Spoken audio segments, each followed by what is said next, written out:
Good morning, everybody, or good evening, wherever you are. So this morning for the meditation, what we'll do is we'll begin with a little bit of just getting ourselves settled in our space.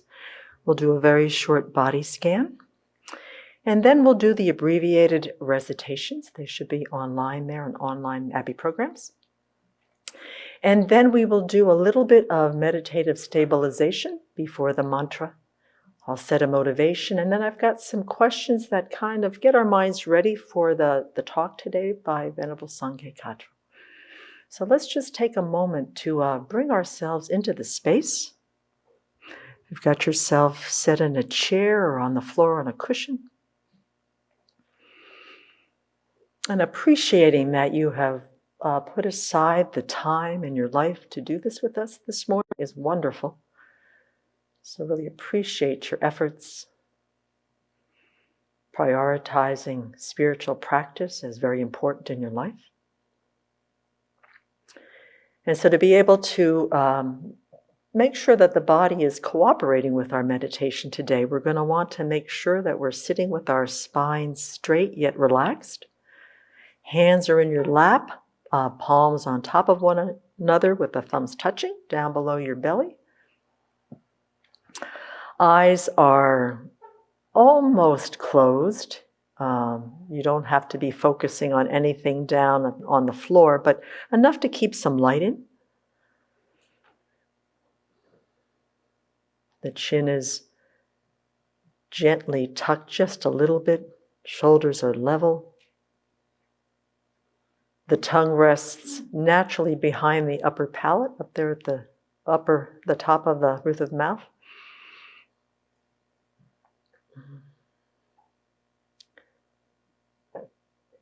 Just get a sense of being an embodied being. The body and the mind coexisting. And in dependence upon that body and mind, we label ourselves. And so just be present to get a sense of the interdependence of that body and mind.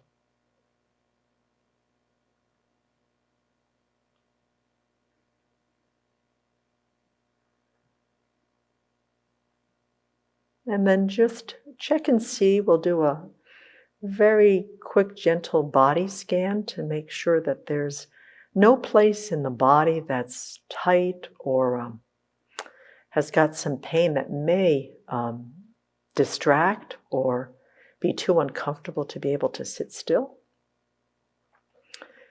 And what this is we just go through the body and we use our mind, our attention, our awareness, that as we do scan the body, if there's any place that needs some attention, we bring that awareness to it. And with our imagination, really get a sense that that kind attention is loosening, softening, unwinding whatever is tight, uncomfortable, not feeling well today. So let's start down at the bottom of our feet. Gently moving up the legs.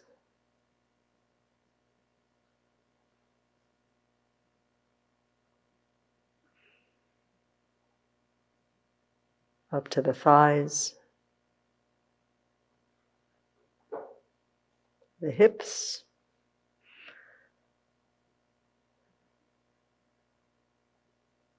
And then to the belly.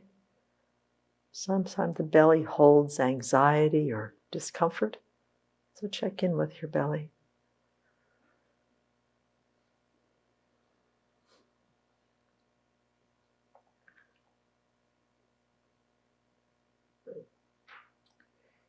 Then gently up the trunk,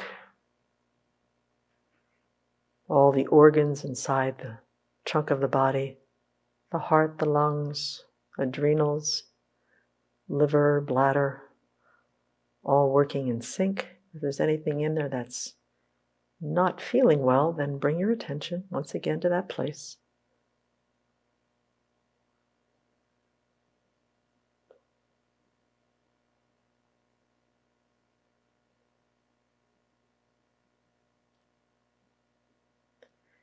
And connect with your spine.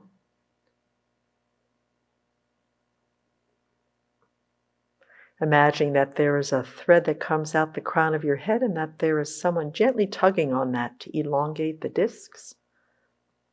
Bring some space.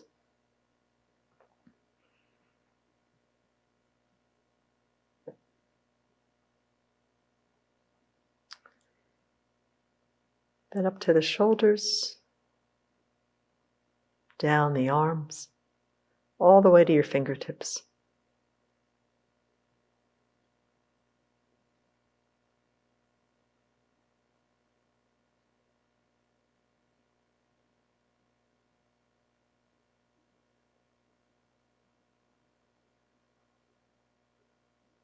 And then back up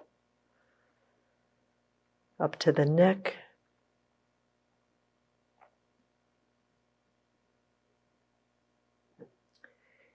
And then bring your attention to your head.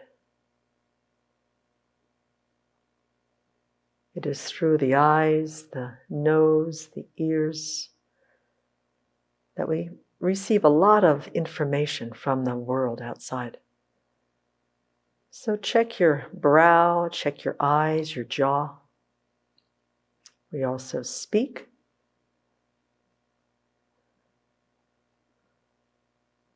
Anything that's tight, furrowed.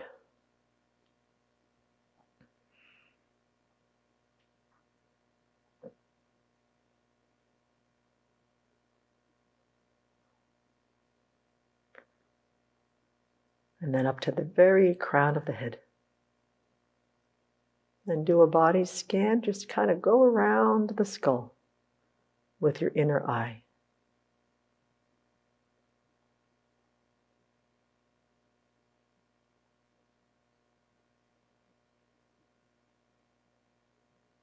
And then gently from the crown of your head all the way down to your toes, one gentle overall body scan.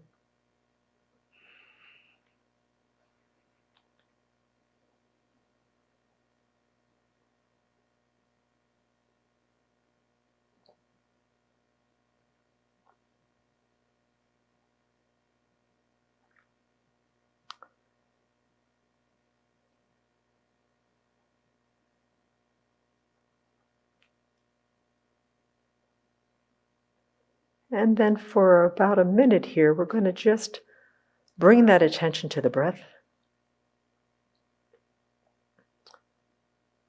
And to try to find your natural rhythm. The breath really does give us some information about the state of our minds and hearts. So try to find your natural rhythm. Put down whatever cares, concerns you may have. And bring your attention totally to the inhalation and the exhalation of your breath, either at your belly, which is much more noticeable than at the tip of your nostrils. Find a place and just stay there. And just appreciate that simple inhalation and exhalation of the breath.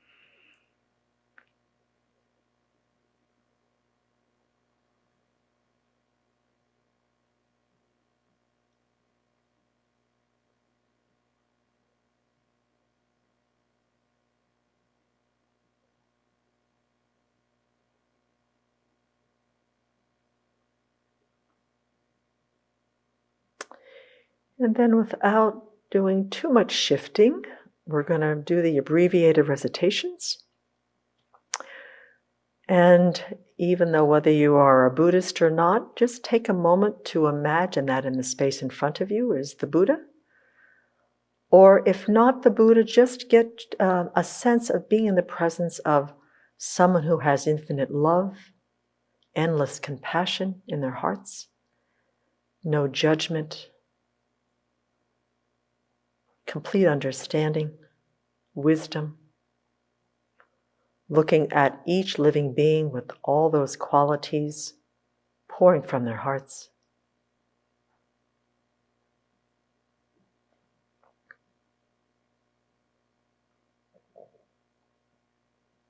And then if you're familiar with the Buddha, his beautiful body of light emanating those qualities out into the universe. So we'll take about just a few minutes here to do some stabilizing meditation. So if you are aware or you're familiar with the image of the Buddha, bring him forward into your mind's eye.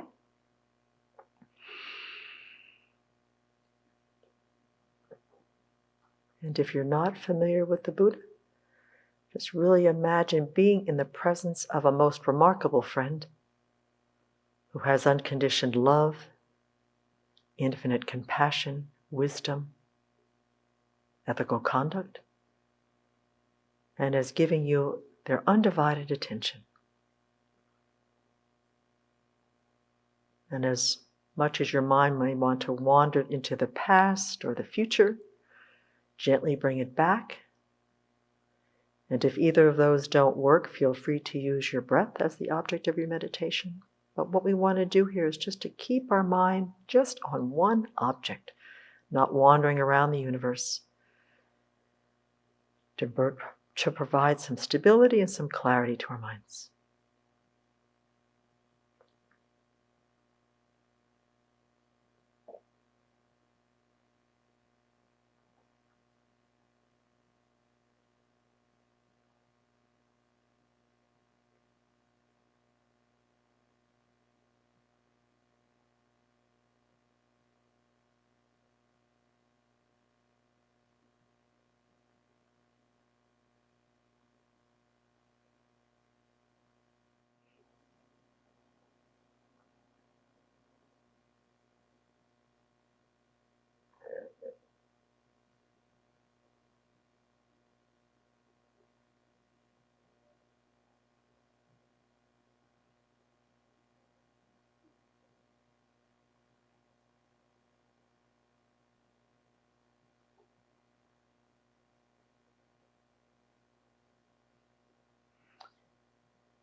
And then keeping the stability or the clarity that you may have attained by this short meditation, we'll do the Buddha's mantra. And as we do the mantra, really feel the words entering your body, your heart, residing inside your heart. Tayata Om Mune Mune Maha Munaye Soham. Tayata Om Mune Mune Maha Munaye Soham. Tayata Om Mune Mune Maha Munaye Soham. Tayata Om Mune Mune Maha Munaye Soham. Tayata Om Mune Mune Maha Munaye Soham. Tayata Om Mune Mune Maha Munaye Soham. Tayata Om Mune Mune Maha Munaye Soham.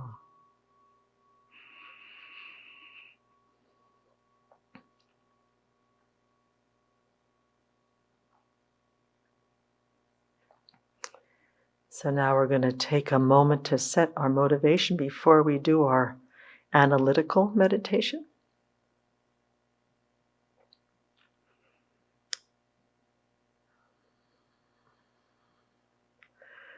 We are living in a very difficult time right now. Many people are fearful, angry, and confused. Yet many others are courageous, compassionate, and wise. And although we do not have much control over the present external circumstances, we do have some say about how we respond to them. His Holiness the Dalai Lama has said many times that it is helpful to bring a bigger perspective to a situation to ease some of the concern and angst that can arise. A bigger perspective allows us to see how everyone is impacted on what is going on in the world right now. And no matter how it may appear, as His Holiness has also said many times, that each and every one of us, without exception, wants nothing more than to be happy and not to suffer. And many times we think we are creating the causes for our happiness, whatever that is for each of us, when in fact we are running right towards creating the causes that will bring us suffering. All of us do this. And so the way in which we can enlarge our perspective is to look at the world through these two understandings, these two deep truths of his statements, and to be able to turn inward to help that, to really touch into our good hearts that have the deep wish for everyone to have food on their table, to have good health, to have fair wages, respect, a sense of safety, and an equal opportunity to fulfill their deepest wishes. And above all, to have peace and a sense of well-being. So may our time together today help us to open our minds to the wisdom and compassion that the Buddha teachings bring.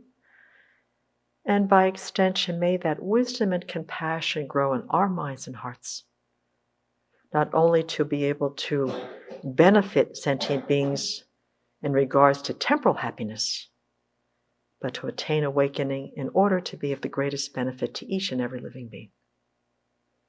Let's really bring that into our hearts.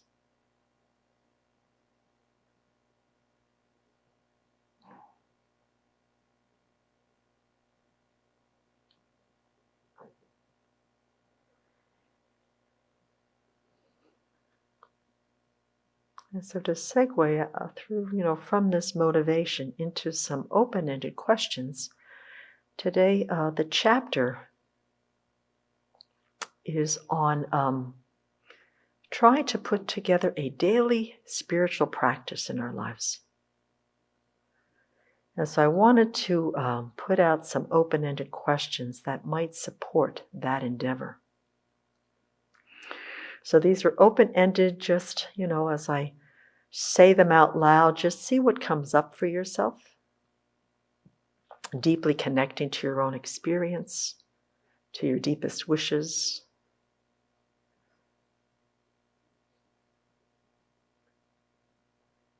And so for the first question is, what does it mean to you to live a meaningful life?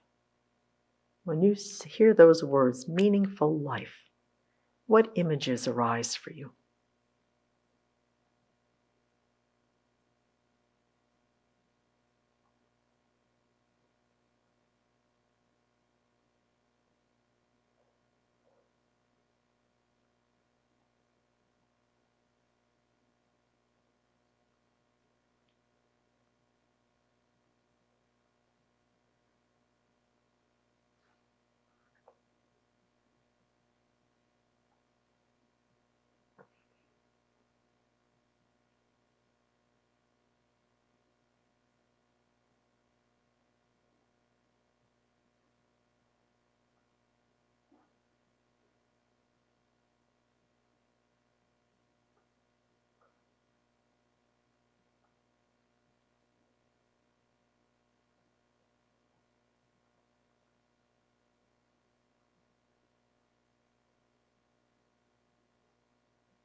And then when thinking about what that meaningful life means to you, try to come up with, let's say, 2 or 3 spiritual or virtuous qualities you find that can enhance, nurture that meaningful life of yours. What would be necessary qualities for you to have that meaningful life that you so much want? Inside yourself. Not talking about external situations. What would you bring to that life, this life of yours, that would be necessary?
And then the third question isn't to invite judgment or self-criticism, but mostly to just kind of get a perspective on where you are in fulfilling this life of yours.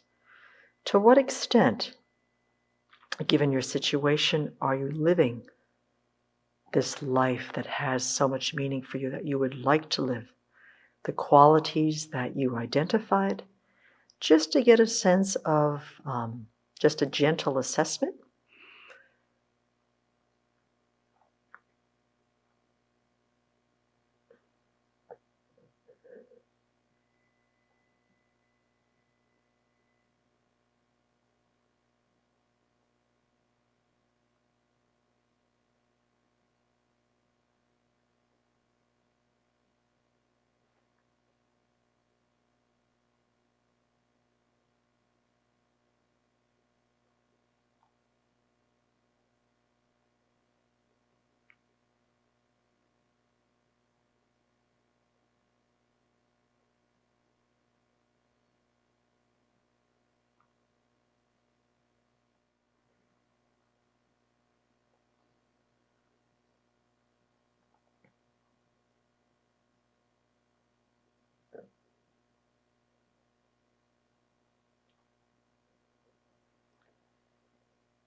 And then for the fourth question is to then, when considering a meaningful life, all that matters to you, in the present time right now, what obstacles are arising or have arisen in the past that either compromise your deepest wishes, distract you from being able to sustain a life of purpose?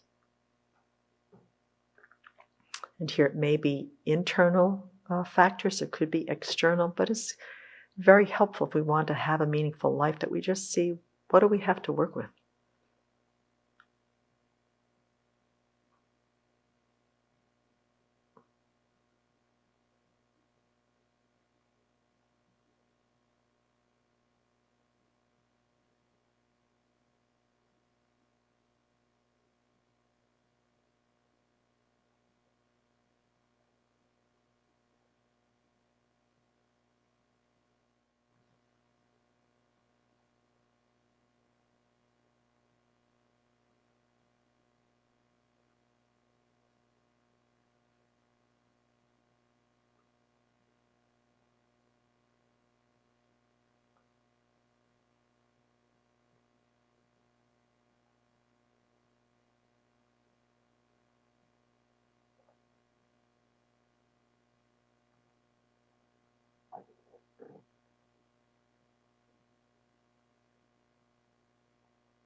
And then for number 5, given that obstacles are very normal and to be expected to arise in our lives as we set forth into having purpose and fulfillment in our lives, if you've been able to identify 1 or 2 issues right now or obstacles, what ideas do you have that could help address them?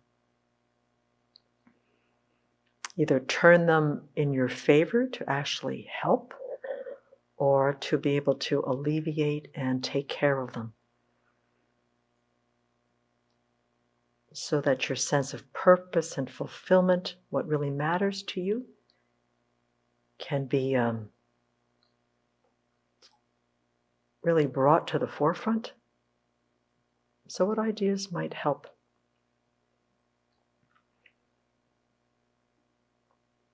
To address the obstacles that may be coming up for you.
And then as a conclusion, to just really appreciate and rejoice in your yearning, your aspiration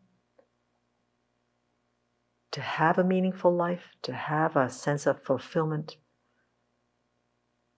and whatever effort and time and capacity that you have is supporting that journey. That'll contribute to the well-being, the peace and harmony of the world, starting with yourself, your dear ones, and then extending outward. So really rejoice in that effort.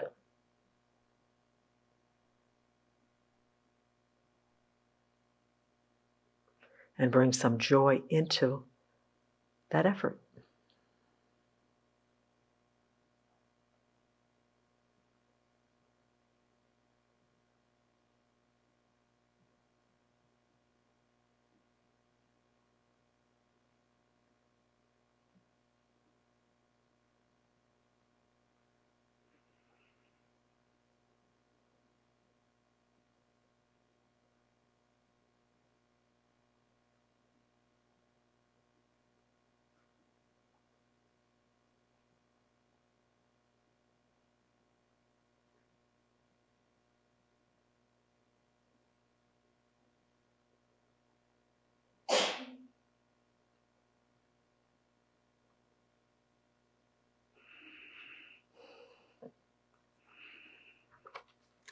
And then as we do after all of our meditations, we dedicate all the merit, the positive potential, the good energy that we have created individually and collectively.